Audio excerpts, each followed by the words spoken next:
The new transfer student was a beautiful fool. On the day the direct admission list was posted, she accidentally deleted my application materials. Because of that, I lost my chance at my dream university. My mother worked herself to illness and died heartbroken. When I confronted her, she looked up at me with tear-bright eyes and cried, "Iris, I'm sorry I threw your documents away thinking they were scrap.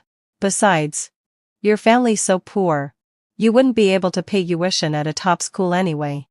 Why not give the chance to someone who needs it?" The student council president, who pined for her, put her behind him like a shield. "Bella's just too naive. If you don't take care of your papers properly, whose fault is that?" I trembled with rage. She, full of guilty airs, organized the whole class to pray for my mother. At the wake they played thumping Club EDM, saying they wanted Auntie to leave in style. I lost control and drove them out, and she acted utterly innocent. Ordinary funerals are so depressing. I just wanted Auntie to be happy. Racked with grief and fury, my heart gave out. I shakily searched for my medicine. She snatched the cardiac rescue pill from me and cried, "That unregulated stuff is toxic. Iris, you can't just take random medicine." My face went ashen and I collapsed. On the brink of death I heard her voice cracking, whisper, "It's all my fault. I didn't know it was the life-saving medicine. The student council president covered for her. It's not her fault." Let's just say Iris died of sudden grief after losing her mother. 3 days later, my death was quietly erased from the records. When I opened my eyes again, I was back the day before the admission list was posted. Only 24 hours remained before the direct admission materials were due. I shot upright in bed, my heart pounding. I had really been reborn. My mother's face hovered before me, that gaunt face, ravaged by illness. I drew a long breath. Anger and sorrow surged through me like a tidal wave. Bella, Julian, that treacherous bear who killed my mother and me this time. I would make them pay with blood for blood. I glanced at the clock, 6 o'clock on the dot. Bella had just transferred in yesterday. Today was her second day at school. The final deadline for submitting direct admission materials was noon tomorrow. Last time, my materials were accidentally deleted by her tonight. I immediately dug out every document, scanned and backed up everything, and uploaded copies to 3 different cloud drives. Then I locked the originals in a safe and carried the key on my person. Only after all that did I feel a little relief. My mother pushed the door open. "Iris, having fulfilled my sorry. Up so early?" Seeing her healthy face, my eyes stung. "Mom, I'll make breakfast for you." "Silly child. Let Mama do it," she said, tenderly patting my head. I took her hand. "Mom, when I get into a university, I'll make sure you live well." A look of comfort flickered in her eyes. "I don't ask for much. Just for you to be healthy and happy." After breakfast I slung on my backpack and headed out. My mother chased after me. "Iris, are the admission materials all ready?" I nodded hard. "Everything's ready. Don't worry."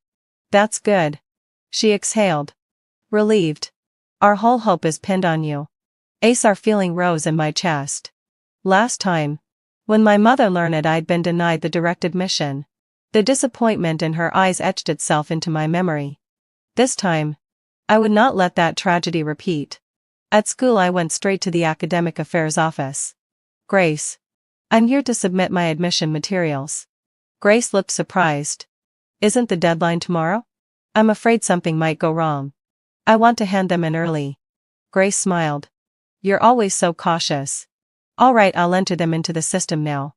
I stood beside her and watched as she keyed everything in, and didn't relax until the system flashed. "Submission successful. Iris, you've always been top of the grade. Getting into a university by recommendation should be fine." Grace encouraged. I nodded. "Thank you, Grace." Just outside the office I ran into Bella. She wore a white dress today. Her hair fell around her shoulders, making her look pure and spotless. Who would have guessed such an innocent exterior hid such a venomous heart? "Good morning, Iris," she greeted sweetly. I gave her a cold glance and walked around her. "Senior. Wait." She hurried after me. "I'm new here and don't know much. Could you help me?" No. I refused without mercy. She froze. Then her eyes reddened in an instant. Senior. Have I offended you somehow? That performance last life, I was completely taken in by that act. No. I just don't like talking to strangers. Saying that, I walked away without looking back. Her muffled sobs followed me. Sure enough. As soon as I got to class, a classmate asked, Iris, why are you bullying the new girl? I sat down calmly. How have I bullied her? She's been crying and says you ignored her. I sneered. Ignoring her is bullying? Then I must be bullied every day. Just then Julian walked into the classroom. He was the student council president, top grades. Wealthy background. The dream of many girls. Last life he defended Bella at every turn and even kicked me when I was at my lowest. Iris. Come here. He frowned at me. I stayed seated. Say it here if you have something to say. His face darkened. Bella's just arrived. As class monitor. You should help her. I refuse. Yuda's face went ashen with rage. What kind of attitude is that? Exactly this one. Is that any of your business? The whole class was stunned. I'd always been quiet despite good grades, and never disputed with anyone, yet today, I dared to talk back to Julian? Julian inhaled sharply. Iris. Don't think your grades give you the right to look down on others. Look down on others? I stood and met his eyes. Julian, Watawian. Which rule in the student code says a class monitor must personally assist every new student? And if there isn't such a rule, then don't moralize me. I left him speechless. At that moment Bella entered the classroom and, seeing the scene, immediately ran over. Julian. Don't make things hard for Iris. It's all my fault. I'm so stupid. I don't know anything. I caused trouble for Senior. She dabbed at her eyes as she spoke. Looking pitiful. Of course. Everyone's sympathy was stirred. Iris is awful. Right, she's new here. What's wrong with helping her? She seemed so nice before. Who knew she was so cold? I scanned the room with a cold laugh. If you're all so charitable, then go help her. Saying that, I picked up my bag to leave. Bella grabbed my arm. Iris. I know you're preparing your admission materials. I can help you. I shrugged her hand off. I don't need help. But I heard from Grace that the materials can still be revised. She blinked her big eyes. My father knows a professor at a university, he can write a recommendation letter for you. So she'd been waiting for this moment. In my previous life, it was only after she volunteered to help me refine my materials that I handed them over to her. But she accidentally deleted everything, causing me to miss the opportunity for direct admission. I don't need your help, I said slowly. I've already submitted my materials. Her face shifted slightly. So soon? The deadline isn't until tomorrow. What does that have to do with you? I pushed past her and walked out of the classroom. Behind me, I heard Julian's angry voice. Iris. You've gone too far. I didn't pay him any mind. This time, I wouldn't let anyone take advantage of my kindness. At lunchtime, as I was eating in the cafeteria, Bella came over, holding a tray, and sat across from me. Iris. May I sit here? I grabbed my tray, ready to leave. She suddenly reached out as if to help me with my tray. But in reality, she pushed it hard. In my previous life, it was like this, she'd make me spill everything and embarrass myself in front of everyone. But this time, I was prepared. With a swift twist of my wrist, her hand met empty air, and in her haste, she lost her balance and crashed into the table. With a loud crash, her tray fell to the floor, spilling soup all over her. Ah, she screamed. Everyone in the cafeteria turned to look. Sorry. Sorry. I pretended to panic. I didn't mean to. Bella. Are you all right? Let me help clean that up.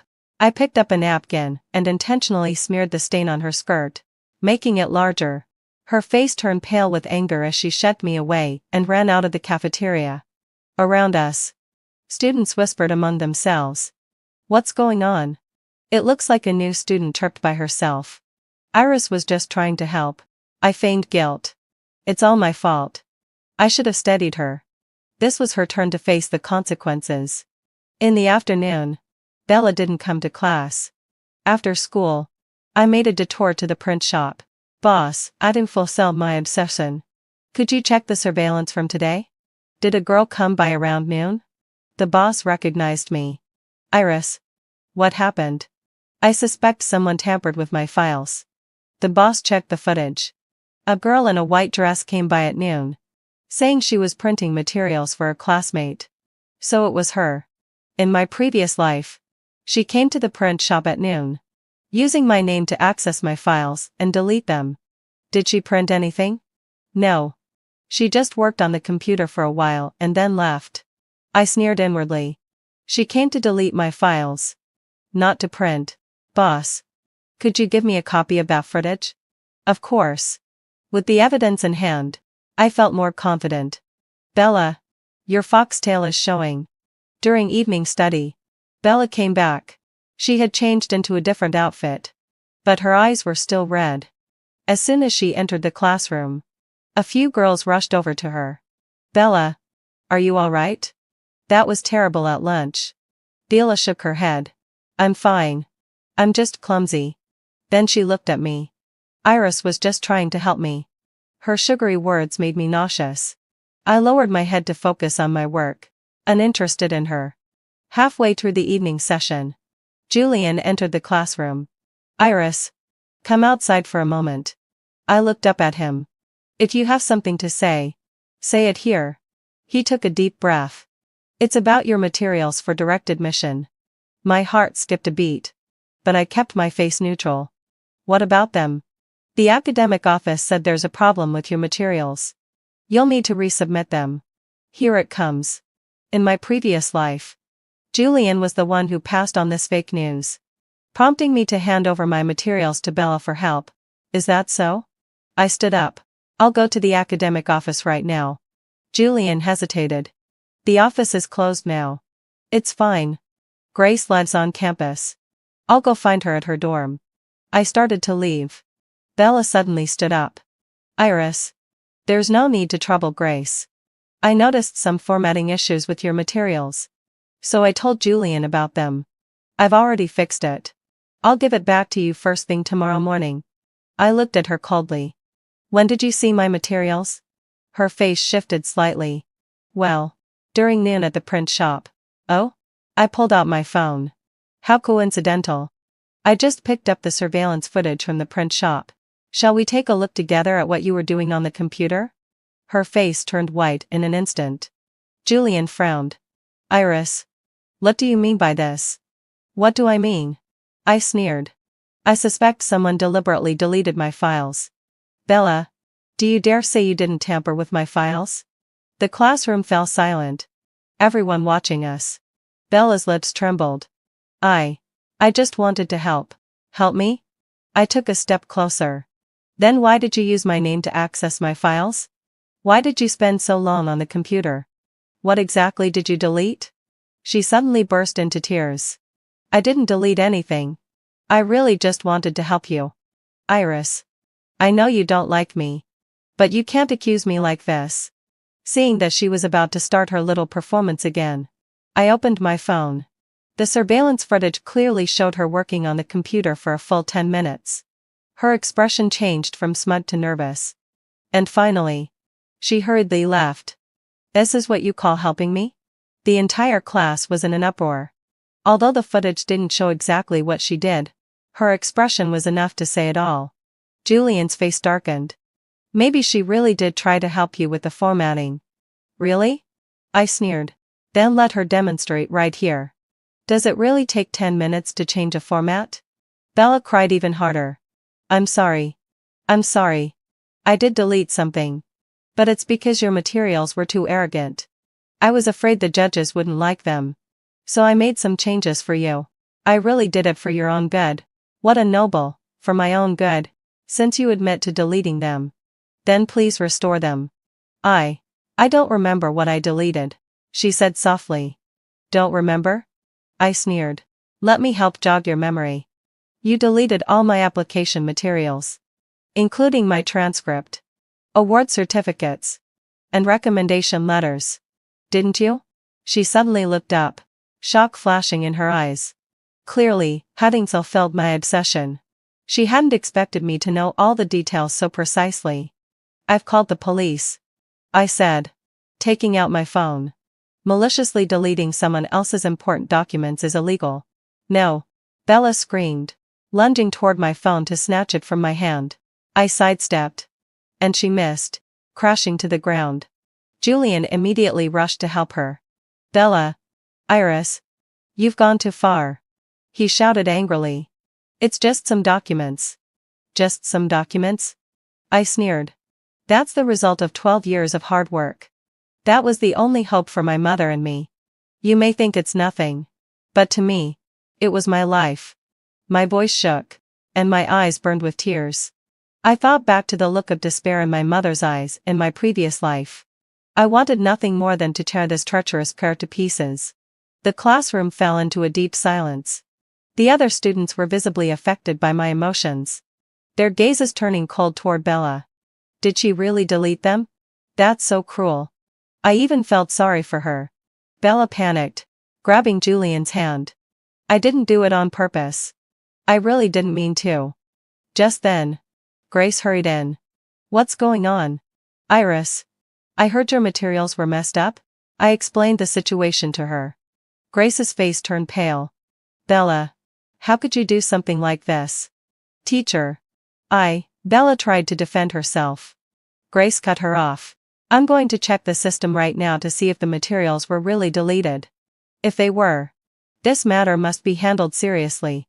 I then said, "Grace. I already submitted everything successfully to you this morning. The copies from the print shop were just backups. Even if they were deleted, it won't matter." The whole room froze. Bella's eyes went wide. You've already submitted them?" "Yes, I said, looking at her coldly. "Disappointed? Your carefully plotted scheme has fallen through." Her face turned ashen, and she swayed as though about to collapse. Grace said sternly, "Bella, come with me to the office." "No," Bella suddenly erupted. "Why am I the only one being punished? Iris set me up. She deliberately made me delete the files just to harm me." I sneered. "I made you delete them? Do you have any proof? On the other hand, you sneaked into the print shop at noon, using my name to retrieve files. There's surveillance footage of that." She was frantic, rushing toward me. I had already anticipated this, sidestepping her so she missed and crashed into a desk corner, instantly bruising her forehead. "Ah!" she cried out in pain. Julian rushed over to hold her. "Bella, are you all right?" Then he glared at me with fury. "Iris. You're so malicious." I spread my hands. Everyone saw it. She charged at me first. The students nodded in agreement.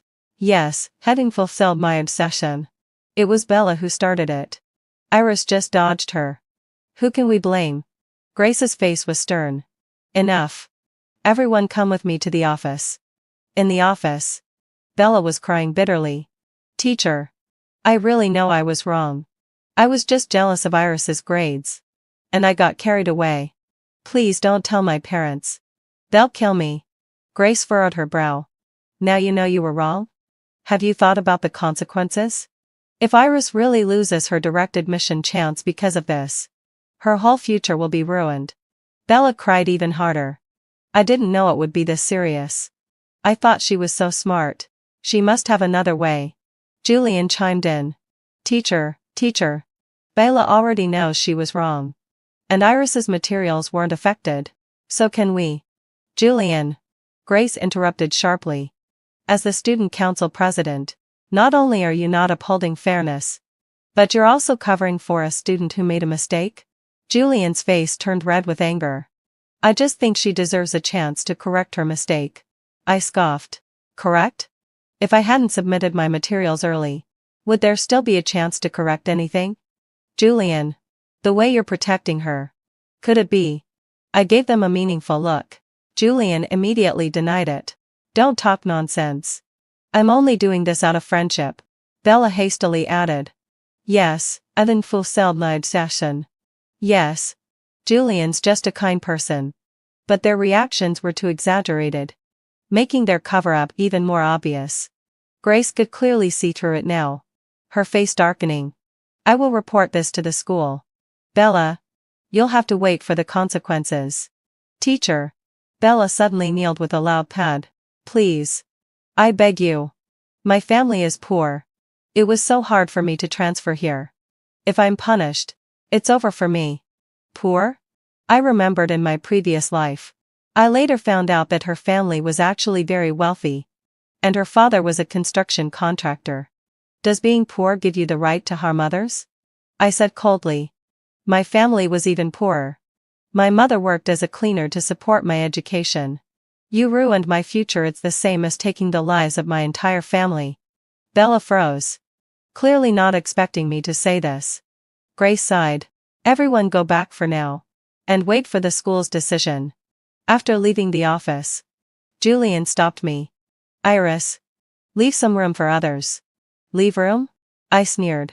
When she tried to ruin my future, why didn't she leave me any room? Julian. You'd better think it through. Is it worth it for a transfer student and only known for 2 days? His face shifted slightly. I told you. It's just out of friendship. Really? I smiled knowingly. Well, I hope your friendship lasts forever. With that, I turned and walked away. Behind me, I heard Bella's sobs. Keep pretending. Keep acting. This has just begun. When I returned home that evening, my mother was busy in the kitchen. Mom. Let me help you.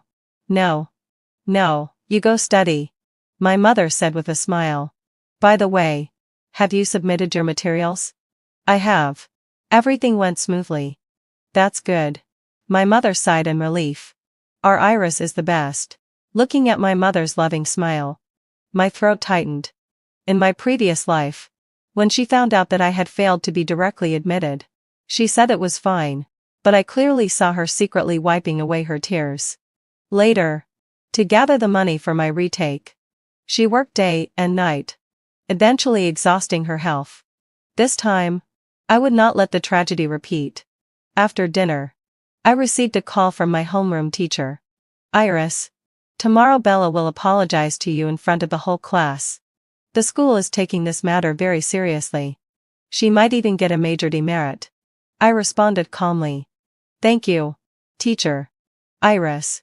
The homeroom teacher hesitated for a moment. Are you really going through with this? She just transferred here. If she gets a major demerit, then... Teacher. I interrupted. If I hadn't submitted my materials on time, what would have happened? The homeroom teacher fell silent. Put yourself in my shoes. If this happened to your child, would you forgive them? I understand. The teacher sighed. You're right. It was my soft heart, Dennis. After hanging up, I leaned back in my chair. In my previous life, everyone tried to convince me to be magnanimous and forgive her. But who would forgive the suffering my mother and I endured? This time, I wouldn't show any mercy. The next morning, Bella indeed came to apologize. She stood at the podium, head bowed. I'm sorry. Iris. I shouldn't have deleted your files. I was blinded by jealousy and made a mistake. Please forgive me. She then bowed deeply. The class was silent, watching this scene. I stood up. What's the point of an apology? She trembled, looking up at me with pleading eyes. I continued. Do you know what those materials meant to me? They were the result of my late-night study sessions. They were the hope my mother had. Working 3 jobs to support my education. With just a fleeting word of jealousy. You wanted to destroy all of that? My voice grew louder. Emotions rising. If I hadn't backed up my files. If I had truly lost my opportunity. Could you compensate for that? My mother's health can't wait for me to retake the exams. I don't accept your apology. The class was in an uproar. Some whispered. Isn't Iris going too far? She apologized. I scanned the room.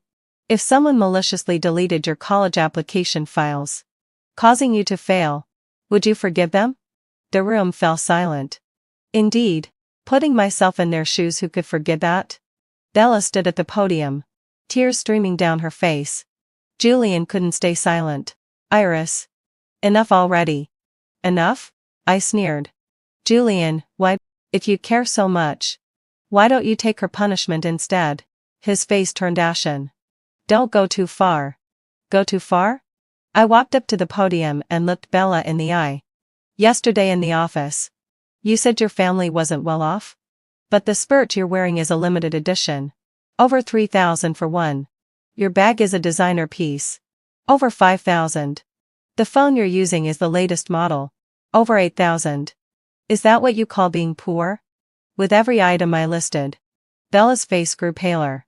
The students around us were stunned, looking at her in disbelief. So you're really a second-generation rich kid? Playing poor to gain sympathy? How disgusting. Bella panicked. These are fake. High replicas. Is that so? I took out my phone. Shall I authenticate it right here? Or should I look into your father Victor's company? I heard it's quite a big construction company. She was completely panicked now. How do you know? Of course. I knew. In my previous life, she probably told me how rich her family was. How her father spoiled her. She transferred to our school just to gild her image and have some fun. Looks like it's true. I sneered. A rich kid playing poor for sympathy. Maliciously framing a poor student. This is your true face. No. It's not like that. Bella broke down into tears. The homeroom teacher entered the classroom. Bella, please pack your things and come with me to see the principal. Teacher. She rushed forward and grabbed the homeroom teacher. I really know I was wrong. The teacher shook her off. The school has made its decision. You've received a major demerit, and... She paused. We recommend you transfer to another school.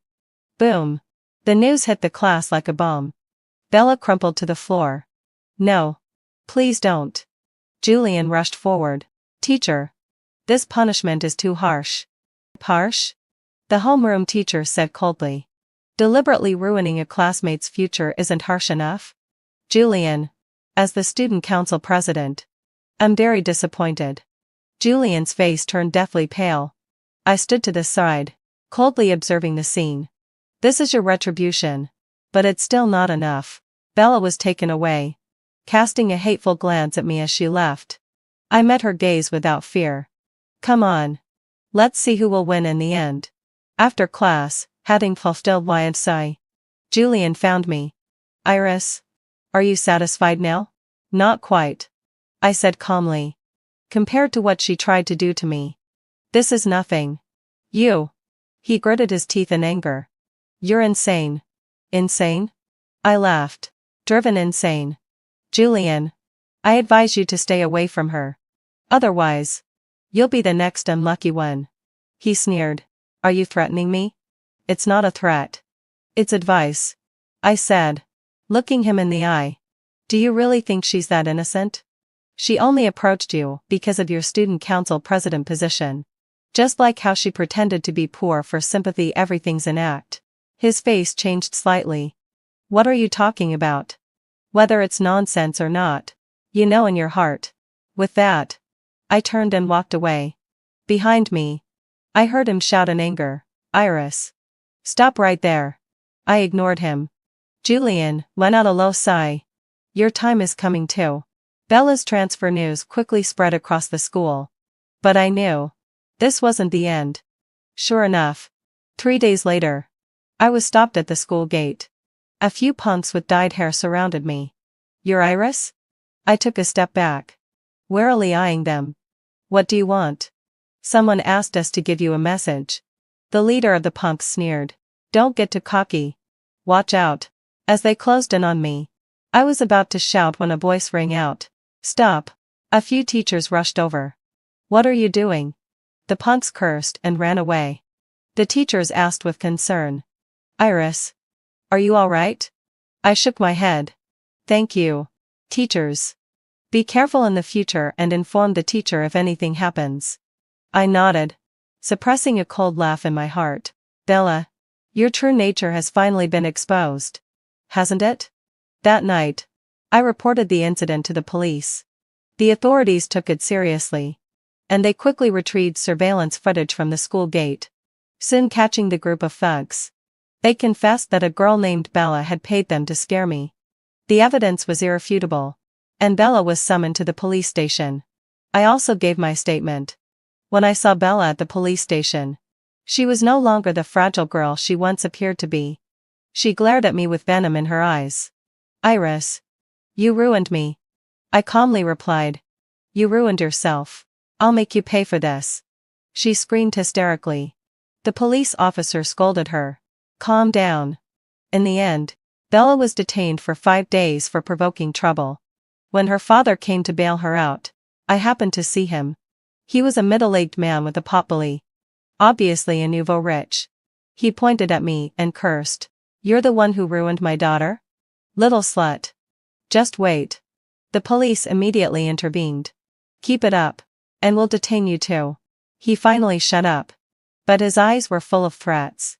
I wasn't scared. "Bring it on. I'm ready." After leaving the police station, I received a call from Julian. "Iris. You've gone too far." "Oh? How have I gone too far?" "You knew she was just trying to scare you." I sneered. "Just scare me? What if the teacher hadn't shown up in time?" "Julian. Are you completely blind to what's happening? You." He was furious. "I'm just talking about the facts." "Talking about the facts?" I said coldly. "Then do you know that this isn't the first time she's done something like this?" "What do you mean?" "Look into it yourself." I hung up. In my previous life, I learned later that Bella had been a troublemaker at her former school. Relying on her family's wealth, she often bullied classmates. Eventually, having fulfilled Wea. After causing a scandal, her father paid to transfer her to our school. This time, I had already investigated thoroughly. Soon, when Halolosai, Bella's shady past was exposed. Turns out, she had a long list of bad deeds from her previous school. Bullying classmates. Spreading rumors. Even suspected of theft.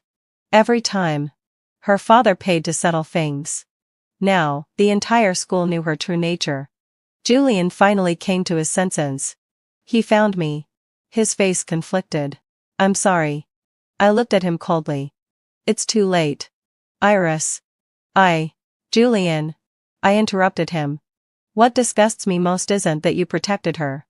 It's that, knowing I was right, you still sided with her for your own selfish reasons. I can't believe you're the student council president." His face turned ashen. And he was speechless. I turned to leave. But he suddenly said, "I'm resigning." I paused for a moment. "Oh." Then, went out a low sigh. Without looking back, I left. Your realization came too late. On the day the results for the direct admission were announced, I saw my name on the list. A university. The dream school I had longed for. My mother was so happy she cried. "Our Iris has made it." I hugged her.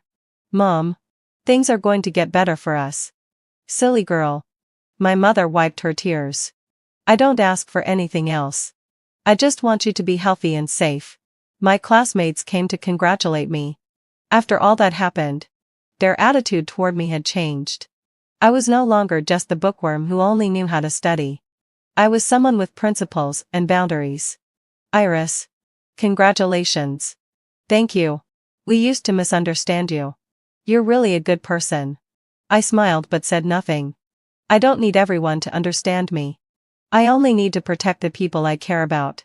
Just then, Wadadalosai. My phone rang. It was an unknown number. I hesitated for a moment. Then answered. "Iris." It was Bella's voice. I frowned. "What do you want?" "Congratulations. You got what you wanted," she said calmly. Eerily calm. "Thanks." I replied coldly. "If that's all, I'll hang up now." "Wait." She suddenly laughed. "Do you think you've won?" "What do you mean?" "Nothing. I just wanted to tell you that our score is not settled yet." "Oh. Really?" I was unfazed. "Well. I'm waiting." "Iris." Her voice suddenly turned venomous. "You'll regret this. The biggest regret of my life is meeting someone as vile as you." There was a brief silence on the other end of the line. Then, let out a low sigh. She hung up. I looked at my phone and sneered. "Bella. Bring it on. This time, I'll go all the way." On my way home after school, I deliberately took a detour to the hospital. Doctor, has my mother's checkup report come out? In my previous life, my mother had missed the optimal treatment opportunity due to overwork and not having a timely checkup. This time, I brought her in early for an exam. It's ready. The doctor looked at the report. There are some minor issues. But with timely treatment, it's nothing serious. I sighed with relief. Thank you, doctor. With the report and medicine in hand, I headed home. As I passed an alley, several people suddenly rushed out. It was Victor, Bella's father, along with a few thugs. You little brat, Victor snarled. You've got the nerve to mess with my daughter. I stepped back and shouted, help, but the alley was isolated, and no one was nearby. Seeing they were about to surround me, I suddenly smiled. Victor, are you sure you want to do this? Victor froze. What do you mean? I took out my phone. I've already gathered all your daughter's dirty secrets on the way here. If anything happens to me, these things will automatically go online, including the videos of her beating people at her old school, the chat logs of her spreading rumors, and, I paused, the evidence of your bribery. Victor's face turned ashen. You're lying. Whether I'm lying, you know better than anyone, I said calmly. The 3 million from Director Zhang, the car from Director Li. Enough, he said through gritted teeth. What do you want? I don't want anything, I replied. I just want to quietly study and take care of my mom. But if you keep harassing me, then we'll both be ruined. Victor glared at me for a long moment, then waved his hand. Let's go. The thug shot me a final look of resentment before following him out. I leaned against the wall, my back soaked in cold sweat. In reality, I didn't have evidence of his bribery. But people like him have done so many shady things that they always feel guilty. I gambled and won. When I got home, my mother had already prepared dinner. Iris, why are you so late? I went to the hospital to pick up your checkup report, I said with a smile. The doctor said there is nothing serious. My mother let out a sigh of relief. That's good. Come and eat now. Watching my mother bustle around, warmth filled my heart. This time, I will make sure to protect you. 3 months later, I was successfully enrolled in a university. Before I left, my mother's eyes were red. Take good care of yourself over there. Mom, you take care of yourself too. I hugged her. I'll come back to see you as soon as I have a break. Silly child. My mother smiled as she wiped her tears away. On the train, I looked back at the city. It holds my most painful memories. But it also holds my most precious person. My phone rang. It was a message from a high school classmate. Iris, I have something to tell you. Julian dropped out of school. I heard he's going abroad.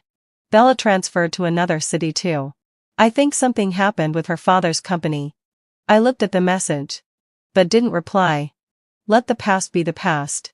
I have a new life to begin. The train slowly started moving, and I closed my eyes. Goodbye, my past. Hello, my future. The sunlight outside the window was just right, just like the mood I was in at that moment. This life, I was not reborn for revenge, but to live better. For the ones I love, and for the ones who love me. This time, I will live my life to the fullest. The end. When I opened my eyes again, I was back 7 days before my wedding to Darian. Just like in my previous life, Darian switched out my wedding dress, married his childhood sweetheart, and allowed her to mock my disability in front of everyone. Everyone expected me to throw a fit and break it off with Darian on the spot, but I remained calm, quietly preparing for the wedding in 7 days. What they didn't know was that this wedding I was planning was never meant for me to begin with.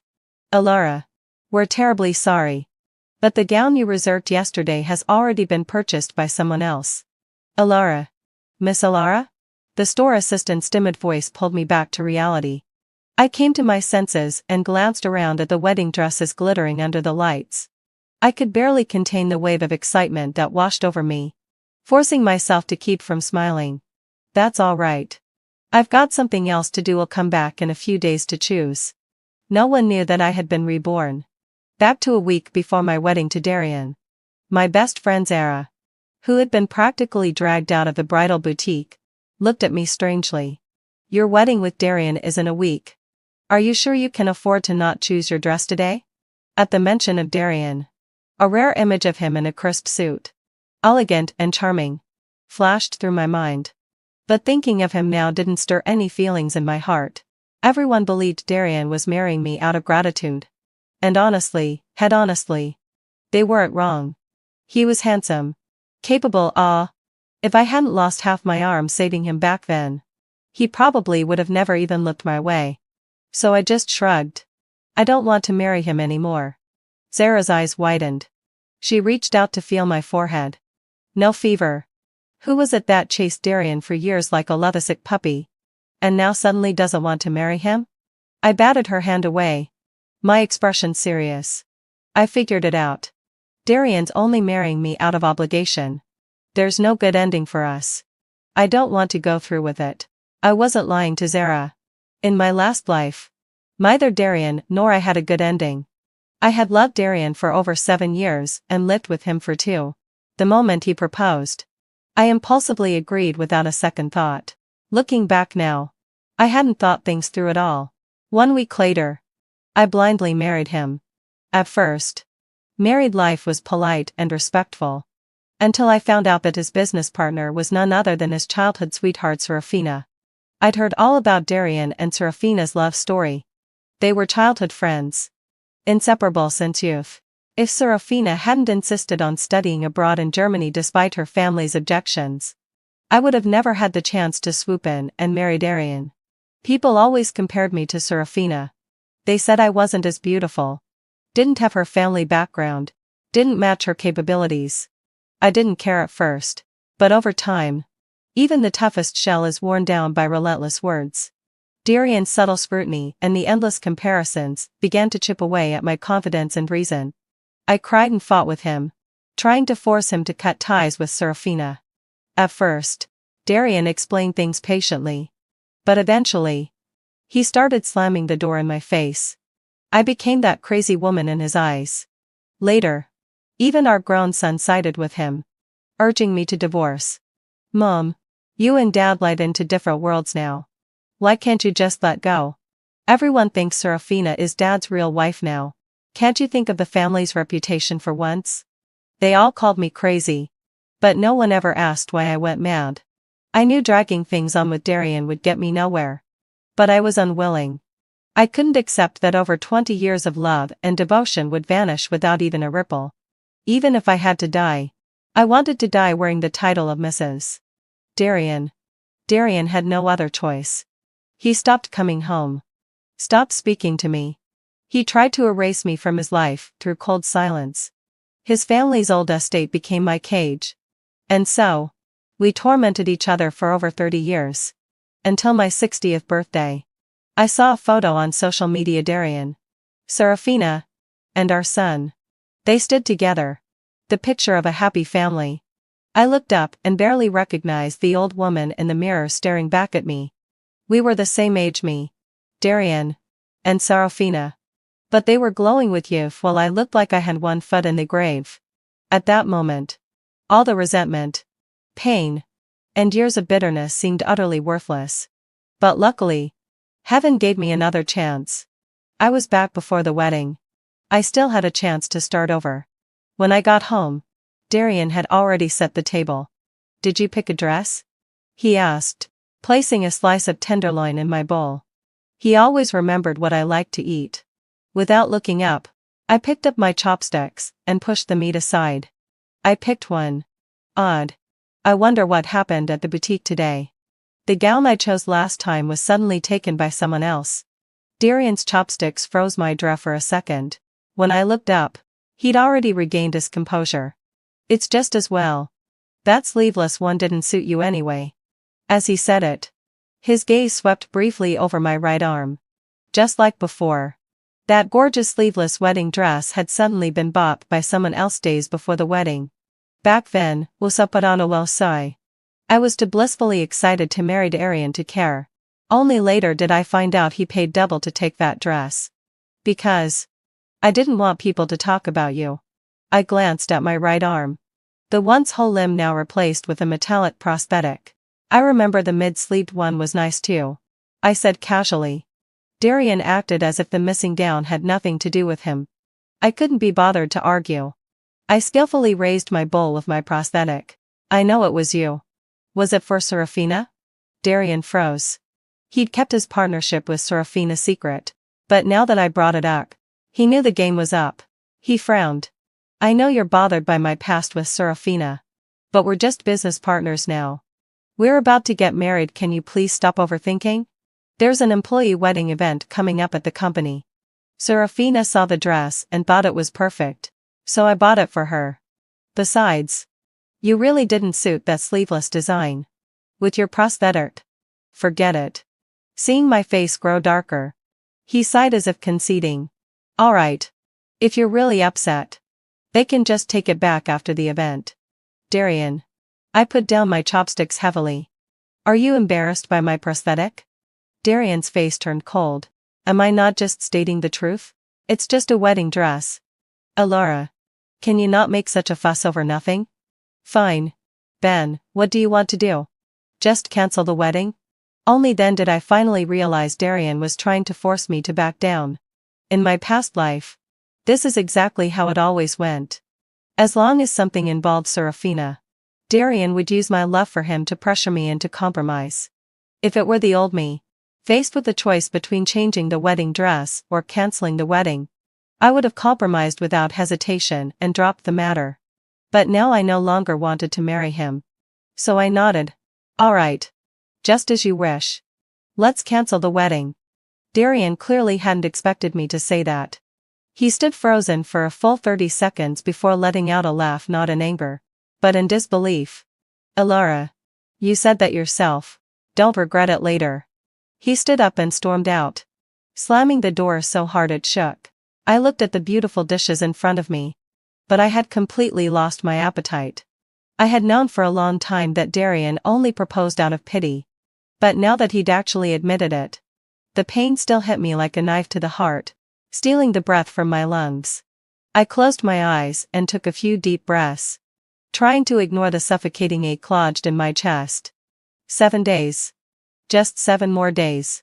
I won't let myself repeat the same tangled mess of love and hate in this life as I did in the last. The next morning, Darian had already left for the office. On the table was a sleek black gift box. Inside, a pair of cloud-shaped dime and earrings sparkled. This was Darian's usual way of softening me up. I ignored the gift and tossed it aside. Since we were calling off the wedding, there was no reason to keep living together. Though I had only lived with Darian for 2 years, I had accumulated a surprising amount of stuff, 3 full boxes, even after picking and choosing.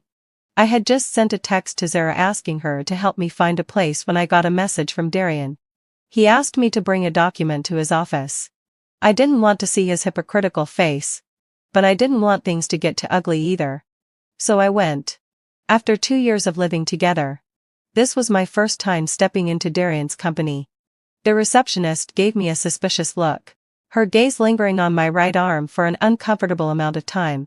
She didn't recognize me and wouldn't let me in.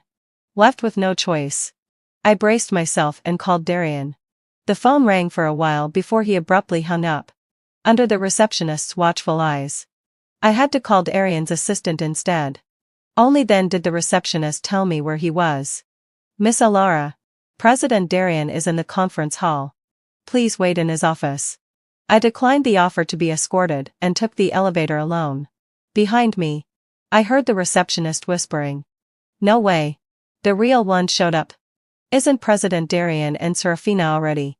It wasn't until I arrived at the conference hall, as if guided by some strange impulse, that I finally understood what she meant. The entire room was decorated with flowers and balloons. Like a real wedding venue, Darian and Serafina stood at the center of the red carpet, fingers intertwined, looking every bit the loving couple about to step into marriage. They gazed into each other's eyes with such deep affection, as if no one else existed in their world. And the sleeveless wedding dress I had picked out was being worn by Serafina. The scattered diamonds on the train sparkled so harshly under the lights they stung my eyes. I blinked in discomfort. only to feel a tear slide down my cheek before I realized it. Had there been such a wedding in my past life too? Without my knowing? Was I just the fallback choice? The one he reluctantly settled for? Darian, how many things have you lied to me about? I had thought that after everything, all I felt toward him was resentment. But seeing this scene, it still hurt. More than I could bear. It felt like my chest had been torn open. A cry of injustice from the past version of me who wasted her whole life on misguided love. Applause erupted around me. When I looked up again, Darian and Serafina were locked in a passionate kiss. Let's give a big thank you to President Darian and Serafina for rehearsing tomorrow's event. Darian held Serafina's slender waist as they walked off the stage. Laughing together, so close. So intimate. But as he looked up, his gaze met mine. His previously relaxed expression eyed, and instantly, he pushed through the crowd and rushed over to me. Elara.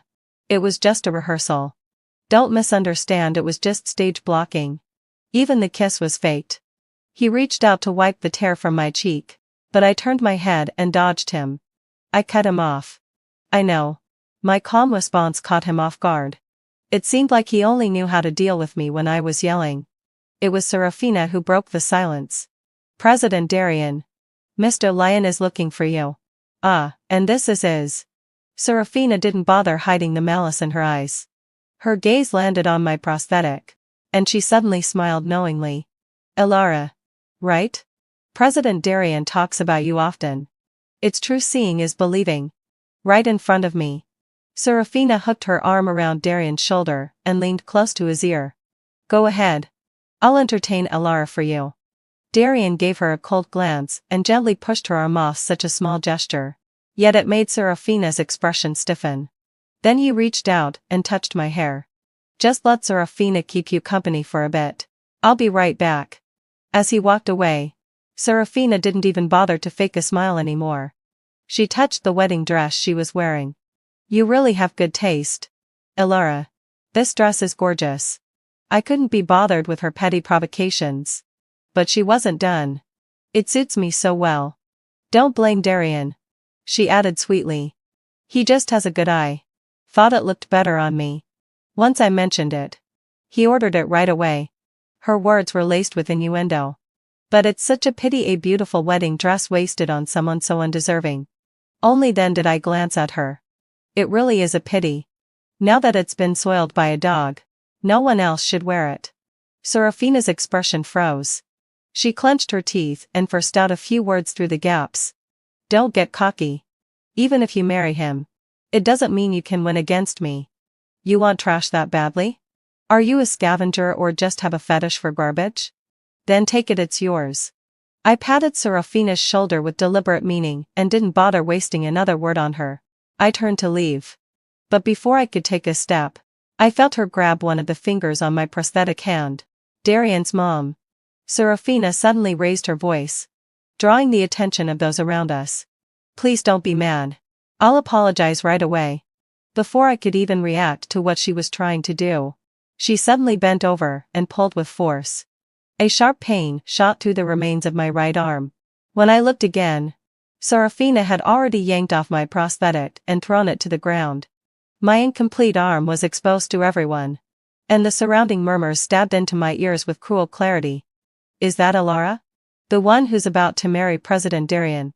That arm of hers. It's kinda creepy.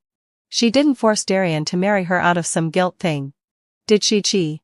There was a time when I believed my broken body was something ugly. Scary. Shameful. Something unworthy of Darian. But after living a second life and letting go of all the love I once had for him, I finally understood it's Darian who isn't worthy of me. He's always despised this damaged part of me. Even though it was because of him that it existed. Darian stepped in front of me, and the flash of disgust in his eyes when they landed on my rude and arm was unmistakable. Serafina scrambled to her feet, still clutching my prosthetic tightly in her hands. Darian's mom. I'm so sorry. I didn't mean to pull off your hand. I know you must be upset. But I swear I wasn't trying to humiliate you, please don't be mad. She had deliberately pulled off my prosthetic in front of everyone, trying to expose my most vulnerable side. To shame me in public and make herself look even more sweet and understanding by contrast. Darian instinctively shielded Serafina behind him. Alara. Serafina didn't mean it. Don't be angry with her. He took the prosthetic from Serafina's hand and passed it back to me. Put it on. It doesn't look good. They still thought I was that fragile Alara. The one ashamed of her prosthetic. The one who hated herself for being incomplete. But I just let out a short laugh and snatched the prosthetic from Darian's hand. Darian. Now you think it's ugly? Don't forget who I became this way for. Don't forget who ruined my future as a firefighter. And you know what? I'm not ashamed of being disabled. At least this disabled person lives more honestly than either of you. If Darian hadn't brought it up, I wouldn't have remembered it for a long time. It was during a fire. I was the only female firefighter in the entire district. And I responded to the emergency with my team. When we arrived, we learned people were still trapped inside. It wasn't until I went in that I realized one of the people stuck inside was Darian. He was already showing signs of oxygen deprivation. I rushed to drag him out. But just as we neared the exit, the ceiling collapsed. I had no choice but to push Darian out first, then I was buried beneath the rubble. When I woke up, I had lost my right forearm and could never return to being a firefighter. Did it hurt? Of course it did. But what hurt more than the physical pain was the crushing mental blow. I had been the only female firefighter in the entire district. And now, I had to say goodbye to my dream forever. What should have been my badge of honor, this missing arm, had now become a weapon used by the man I once loved to stab me in the heart. Darian clearly hadn't expected me to say all this in public. His face darkened instantly. But I wasn't done. My eyes trailed meaningfully to the wedding dress Serafina was wearing. If I'm not mistaken, that's the exact dress I was planning to wear on my wedding day. Serafina clearly didn't expect me to go this far. Her face flushed as she shrank back, pretending to be a helpless little rabbit. Before she could speak, Darian interrupted me. Alara, haven't you said enough? When Serafina yanked off my prosthetic, he said nothing. But now that I'd said a few cutting words, suddenly I was the one out of line. I used to think Serafina was just a twisted person. Now I see that Darian is no better. He wants to repay me for saving his life, but can't let go of his childhood sweetheart. Darian, the more you tried to cover it up, the more I want the world to know exactly how you wronged me. And you're smarter than anyone, you must have realized, who brought me here today. Darian's surprise when he saw me was real. It didn't take much thought to figure it out who else but Serafina would use this chance to gloat. He turned his head slightly to glance at her, then looked back at me. Alara, you've gone crazy. I know Serafina. She's not like this. Alara, I know your injury has messed with your mind over the years. And I've always tried to be understanding. But please, don't accuse people maliciously in front of everyone. Unbelievable. The way they twist reality is almost impressive. They really are a perfect match. I began clapping slowly as I backed away. You two deserve each other. I won't stand in your way. I turned to leave. Only then did Darian seem to realize what he had just said. He hurried forward and grabbed my wrist. His jaw clenched tightly. After a long pause, he rubbed his forehead and finally softened his tone. Alara, I know you're just jealous. Come on. Let's go home, I'll explain everything. Darian, what's in my... Before you say that, maybe take a look at your precious first love. I turned my head.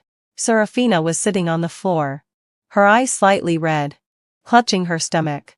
Darian, Alara is more important. Go comfort her. I just twisted my ankle, I can go to the hospital myself.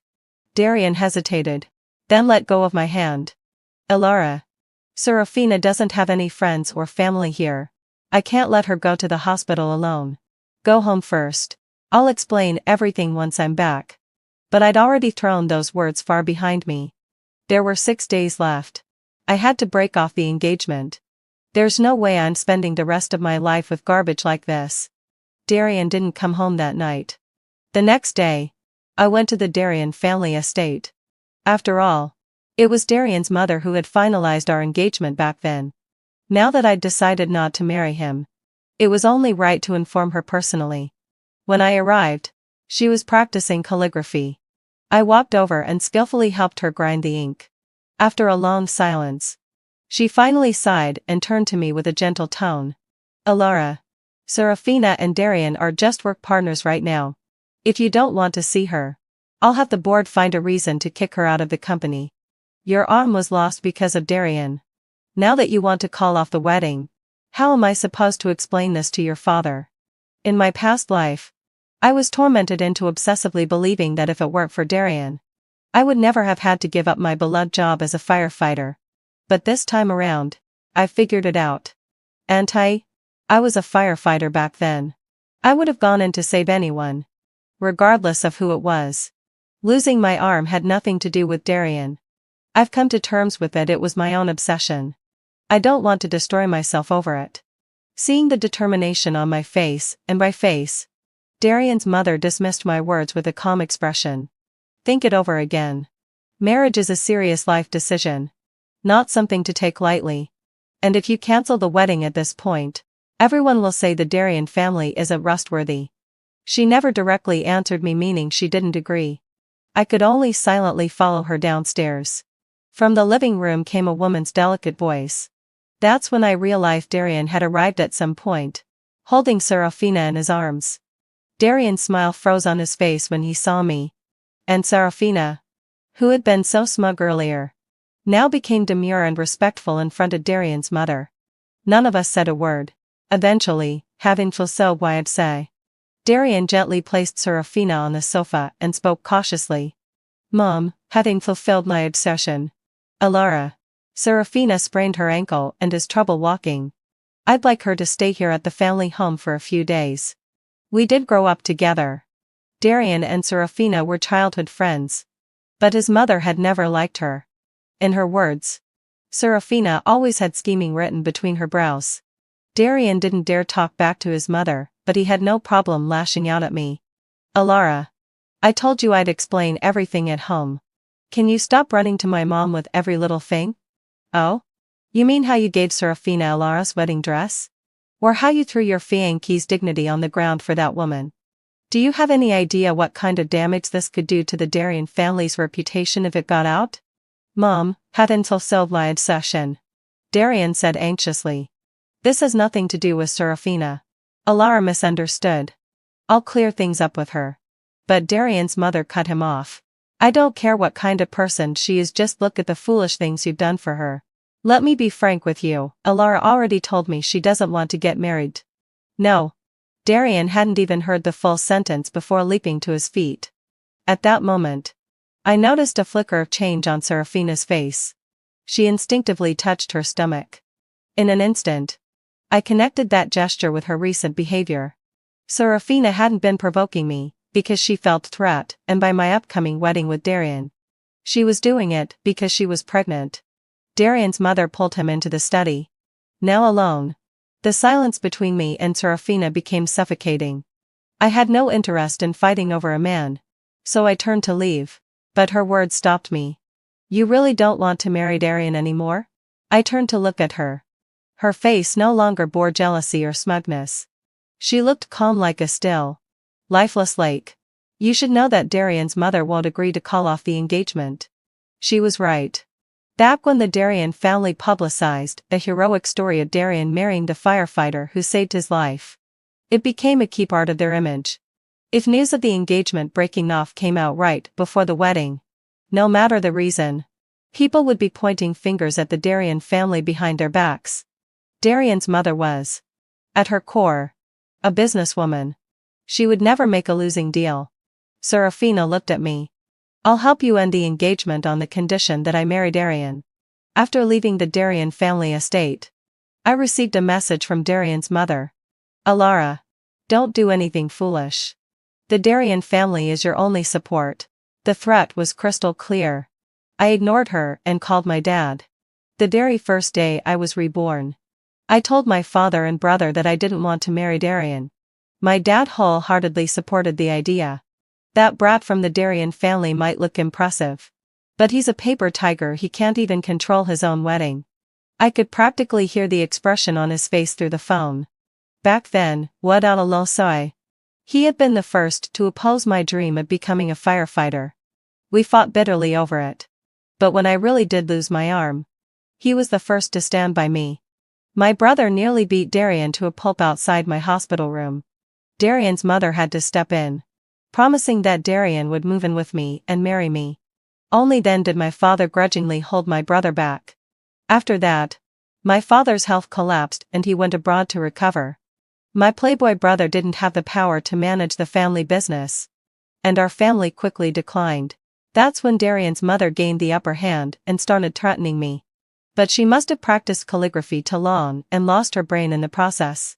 She didn't even know my father had returned to Hong Kong to retire, or that my brother had launched a new company and was shifting it to the domestic market. I told my father about the deal with Serafina. He clapped his hands in delight. About time that old hag from the Darian family took a hit. Who does she think she is? Threatening my precious daughter?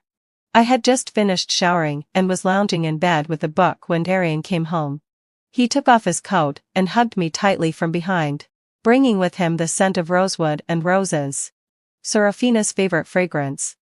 Darian kissed my cheek urgently, but I pushed him away with my forehead. Even that small rejection made his voice rise in panic. Do you have someone else? Is that why you don't want to marry me anymore? I thought you loved me? He reached to pull off my pajamas, but I smacked him on the head with my book. Darian, you know very well who's been sneaking around behind whom. The moment I said that, the light returned to Darian's demise.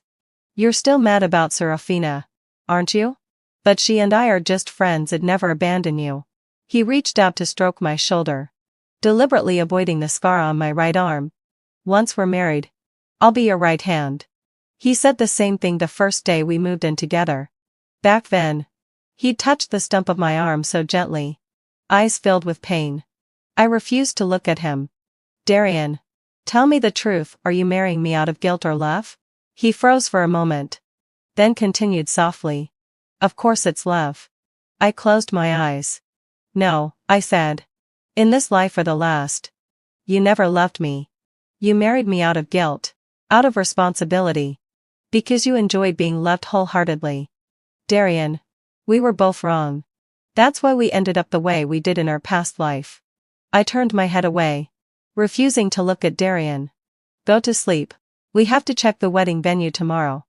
I brought up the topic myself. And only then did Darian seem relieved. He gently pinched my cheek. All right. Good night. There were 4 days left until my wedding with Darian. In those remaining days, I busied myself alone with finalizing the wedding details. Every time Darian tried to spend time alone with me, Serafina would find some excuse to call him away, like she feared I might change my mind. Again and again, over and over, I said nothing, which only deepened Darian's guilt. He showered me with more and more gifts, but I threw them all into the closet without a second glance. When the wedding plan was handed to Darian, he barely skimmed through it before tossing it aside. Alara, I trust your taste. I feel at ease leaving our wedding to you. I told him my father and brother wouldn't be attending due to work, and Darian didn't care in the slightest. We can always visit your father and brother after the wedding. There won't be a chance. Just one more day. One last day. At 4 in the morning, I was dragged up to have my makeup done meticulously. Like a doll, I let them dress me in the long-sleeved wedding gown Darian had chosen. Before leaving, Darian kissed my forehead lightly. After today, I'll be calling you Mrs. Darian. That day will never come. Sitting silently in the wedding car, I stared out the window, and pulled a pair of scissors from my bag and cut the gown sleeves to shreds.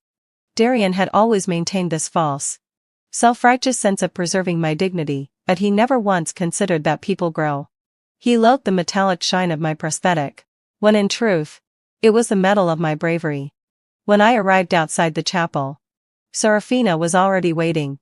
She looked proud, as if everything I had now was a favor bestowed by her. I snorted and placed my veil on her head. I wish you happiness. And I wish myself freedom. Turning away, I ran towards Era, who was waving at me from the side. Serafina told me that day she was pregnant. She needed to marry Darian. First, she had uterine issues. This might be her only chance to have a child. Second, Her family's financial situation had collapsed. If she couldn't marry Darian, she'd be forced by her family to wed a rich man in his 50s as a second wife. And as it happened, I didn't want to marry Darian either, but I was being coerced by his mother's threats. So Serafina proposed a collaboration. I pretended to change my mind, but in truth, every detail of the wedding was exactly what Serafina wanted.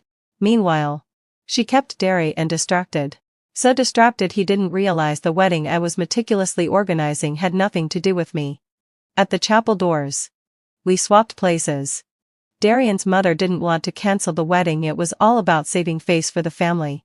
If we switched brides last minute, she'd surely be furious. But if Serafina publicly revealed her pregnancy, then for the sake of the Darian family's reputation, she would be forced to go through with it. Everything would fall perfectly into place. 2 weeks after arriving in Harbor City to stay with my dad, Sarah called. Darian came to find me. She said, "He's been such a pain." I told him I didn't know where you went. But he still comes every day to block my door. He's disgusting. Promised to marry you. Then spent every day clinging to Serafina. Now he's pretending to be devoted? Gross. After I left, the wedding turned into a farce.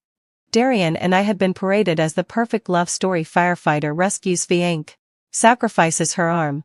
The media ran wild with it. So naturally, his mother invited a whole crowd of reporters to witness the fairy tale's grand finale. She never expected that Serafina and I would pull a bride switch right under her nose.